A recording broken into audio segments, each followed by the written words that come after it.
सांसद नंद किशोर जी, कमला प्रसाद जी, वीरेंद्र विधायक जी और यहाँ जितने भी यहाँ मंच पर बैठे सभी साथीगण और यहाँ सामने जितने भी लोग बैठे हैं, 5 घंटे से बैठे, 3 बजे से बैठे हैं और हम लोगों का इंतजार भी कर रहे हैं और बहुत कुछ सुना भी है। और सुनने के बाद हम जानते हैं कि आप लोगों को भी बहुत कुछ पता है। आप तो आप देख रहे हैं, आपसे बहुत लगाव है सर जी हम लोगों का, युवाओं का। देखिए, हम जानते हैं आप लोगों में जोश बहुत है, लेकिन जोश के साथ होश मत गवाना। और हम जानते हैं कि आप मुकाबला आप ही लोग करेंगे, लेकिन मुकाबला करते समय डरना भी नहीं, पुलिस वालों से भी डरना और पुलिस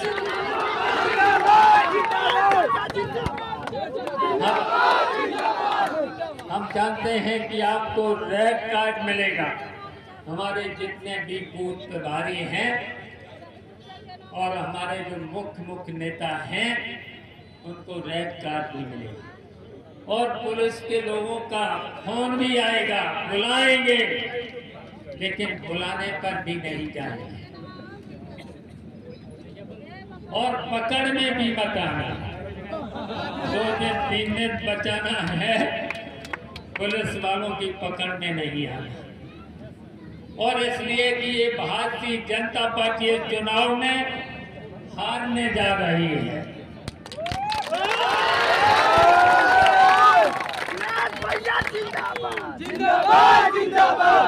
और देखिए, भारतीय जनता पार्टी के जितने नेता भी आ रहे हैं वो जनता से वोट नहीं मांग रहे हैं, वो केवल अधिकारियों को निर्देश दे रहे हैं। उनको पता है कि भारतीय जनता पार्टी अगली बार इंडिया गठबंधन से हार रही है, तो इसलिए अधिकारियों को निर्देश दे रहे हैं। मैंने तो देख लिया, बदायूं में देख लिया, मैनपुरी में देख लिया, संभल में भी देख लिया, कई जिलों में देख लिया है, तो इसलिए हम आपको आगाह कर रहे हैं। और भारतीय जनता पार्टी के नेता, बड़े बड़े नेता बौखलाने लगे हैं, अपने बयान भी बदल रहे हैं, स्टेटमेंट भी अपना बदल रहे हैं। तो ये बौखला चुके हैं, समझ चुके हैं कि अब की बार भारतीय जनता पार्टी का इस देश से सफाया होगा और इनका सफाया होना भी बहुत जरूरी है। और इसलिए जरूरी है इस भारतीय जनता पार्टी की वजह से किसान से लेके गरीब से लेकर के छात्र नौजवानों से लेकर के महिलाओं से लेकर के सबको परेशानियां सामने उठाना पड़ी। और उत्तर प्रदेश में सरकार ने 10 साल के अंदर जनता के लिए कुछ किया भी नहीं, और अगर किया है तो इस देश के बड़े बड़े पूंजीपतियों के लिए। और यहाँ तक कि अब तो शिक्षा, स्वास्थ्य जैसी संस्थाओं को भी निजीकरण होने जा रहा है। नौकरियां कहाँ से ये देंगे? जितनी भी संपत्तियां मुनाफे की थी इन्होंने सभी पूंजीपतियों को दे दी और उनसे कितना बड़े पैमाने पर कमीशन खाया। और यहाँ तक नहीं, आपने देख लिया है कर्जा किसका माफ होना चाहिए था? गरीबों का, किसानों का कर्जा माफ होना चाहिए था।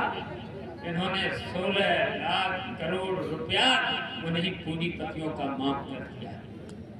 इतने में तो पूरे उत्तर प्रदेश के ही नहीं पूरे देश के किसानों का कर्जा माफ हो सकता है। बताइए ये लोग कितने बेईमान हैं। बेईमान के साथ साथ उसमें से कितना कमीशन लिया है। हम लोग को नौकरी खराब करके रख दिया है। सही है, उन्होंने वादा किया था नौकरी का 2 करोड़ हर वर्ष नौकरी का वादा किया था। और उत्तर प्रदेश के मुख्यमंत्री ने भी कहा था कि हम हर वर्ष भर्ती करेंगे, हर वर्ष भर्ती करेंगे, हर विभाग में नौकरियां निकालेंगे, हर विभाग में नौकरियां निकालेंगे। ये सब काम खराब हुई काम तो किए, अच्छे काम तो उन्होंने कोई किया नहीं है। उत्तर प्रदेश की जनता के लिए कोई भी अच्छा काम नहीं किया। आपको याद है पुराने इनके कामों को याद कर लीजिए। अच्छा, नोटबंदी जब हुई थी, नोटबंदी को भी याद करो, वहीं से शुरुआत की थी। बताओ किसको फायदा हुआ था? एसटी डीएम के साथ साथ कुछ कर्मचारियों को फायदा हुआ था। और भारतीय जनता पार्टी ने लगातार 3 साल तक नोटबंदी में भी उसमें फायदा उठाया था। और इसके बाद बताओ जितना भी इन्होंने नोटबंदी के बाद बताओ कहीं पर भी जब कोरोना आया तो कोरोना में जो वैक्सीन लगी थी उसमें भी कमीशन 300 करोड़ दिया। ऑक्सीजन दे नहीं पाए थे, दवाएं दे नहीं पाए थे। और आज दवाइयों पर कितनी महंगी दवाएं नहीं दे पाए।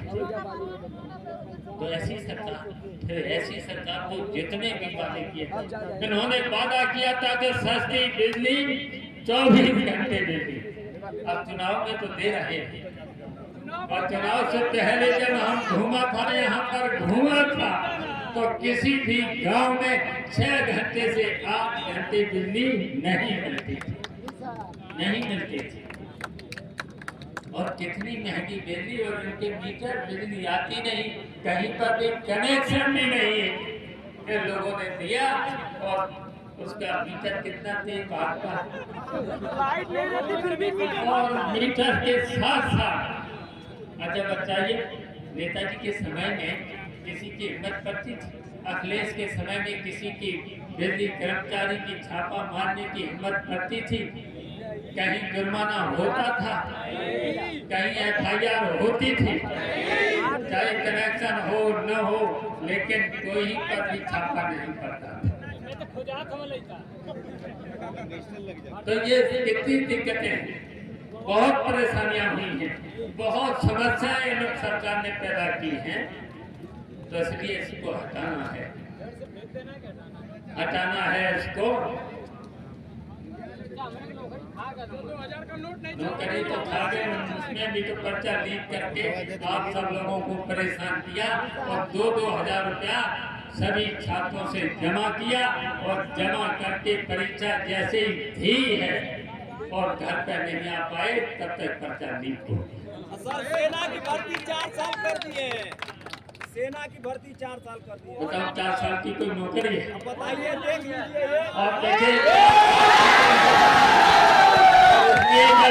अब की बार इस सरकार को हटाओ, और जब भी नौकरी मिलेगी तो आपको रेगुलर नौकरी मिलेगी, रेगुलर नौकरी मिलेगी।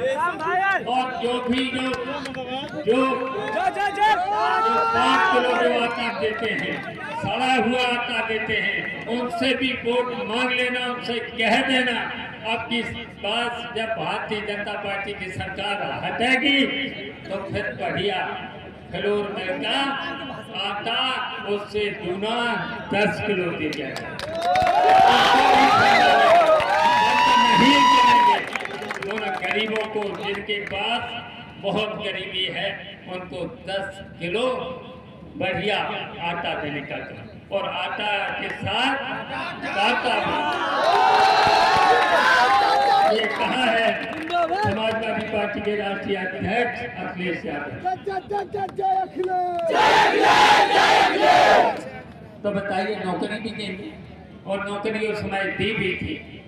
दी भी थी और फिर नौकरी देने का काम करेंगे। इसलिए छात्र नौजवानों, जोश के साथ होश बहुत जरूरी है। नहीं खोना है। और अब आपको आज के बाद जितने यहाँ लोग बैठे हैं, महिलाओं से लेकर के सभी जितने भी लोग बैठे हैं, घर घर मोहल्ले मोहल्ले गली गली वोट जरूर मांग लेना और बता भी देना अब की बात जब सरकार बनेगी सभी सुविधाएं नौजवानों से लेकर किसानों से लेकर के गरीबों से लेकर यहाँ तक कि महिलाओं से लेकर के, देखिए नेताजी ने और अखिलेश यादव ने बूढ़ों का भी जो पेंशन लेकर के उनको बुढ़ापे का सारा दिया था, इस भारतीय जनता पार्टी ने वो भी बंद कर दिया।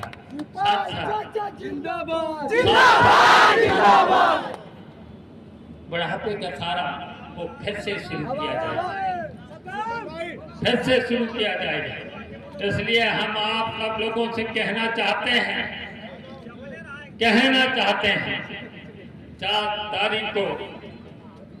4 तारीख नहीं, मैं भूल जाता हूँ, 4 तारीख को धर थे, 25 तारीख है, 25 तारीख को साइकिल का बटन दबाना है, इतना बटन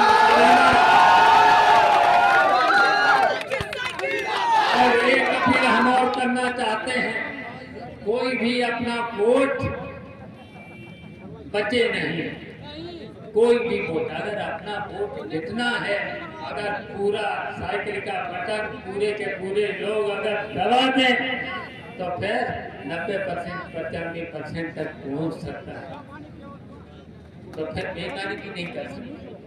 लेकिन इन लोगों ने जो बेईमानी का, लेकिन हम लोग उस बेईमानी नहीं होने देंगे। अपने लोग उस बेईमानी को रोकेंगे। अब आपको पता है आपके पड़ोस में घोसी में जब चुनाव हुआ था, हम लोगों ने रोक दिया और अपना प्रत्याशी कितने जिसका जलवा कायम है उसी तरीके से बेईमानी नहीं होने दी। हम लोग सब लोग सचेत हो गए हैं। बेईमानी जो भारतीय जनता पार्टी के लोग कितने बेईमान हैं बताइए, कितने?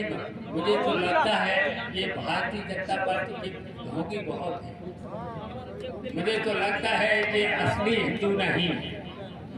अगर असली हिंदू होते तो बताइए, तो अगर हिंदू होते तो फिर हिंदू में तो दया होता, प्रेम होता, करुणा होती है। इन भारतीय जनता पार्टी के लोगों में न करुणा है, न दया है, न प्रेम है। बताइए, है? मन जहाँ चाहे उसका बुलडोजर चला के मकान गिरा देते और झूठे मुकदमा लिखा करके जेल भेज देते हैं और पूरे विपक्ष के नेताओं के नाम झूठी रिपोर्ट लिखा करके जेल भेजने का काम करते हैं। और ये संविधान को जो बदलना चाहते हैं, मूल भावना संविधान की है जो गरीब किसान से लेकर के महिलाओं से लेकर के छात्र नौजवानों को अपना अधिकार मिले, संविधान के माध्यम से ही बदलना चाहते हैं। लोकतंत्र को ये खत्म करना चाहते हैं। अगर लोकतंत्र को खत्म करके तो वोट का भी अधिकार दे दें। ये तानाशाही के रास्ते पर जा रहे हैं, तो तानाशाही के रास्ते पर आप लोग जब जनता इनके खिलाफ हो चुकी है, समझ चुकी है, तो आपको केवल जनता के बीच में जाना है, घर घर वोट मांगना है, समझाना है। अगर आपने समझा लिया और आपने अगर 25 तारीख को साइकिल का बटन दबा दिया तो फिर इनकी तानाशाही और इनकी सरकार नहीं रहेगी। तो तानाशाही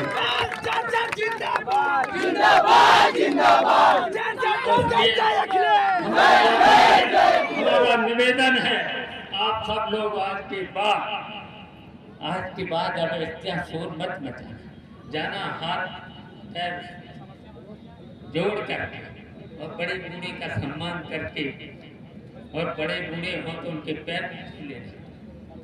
छुए के सम्मान करोगे बड़े बड़े और शोर नहीं मचाएंगे, शोर नहीं मचाया जाता, बात सुनी जाती है, बात सुनी जाती है और सुनने के बाद ताली बजाई जाती है। केवल जब अच्छी बात लगे तो ताली बजाई जाती है, लेकिन अनुशासन में रह करके 25 तारीख को साइकिल का बटन दबा देना और जब बटन दबा दोगे तो दोनों सीटें आजमगढ़ की और लालगंज दोनों, और आजमगढ़ में है धर्मेंद्र यादव और लालगंज में है सरोगा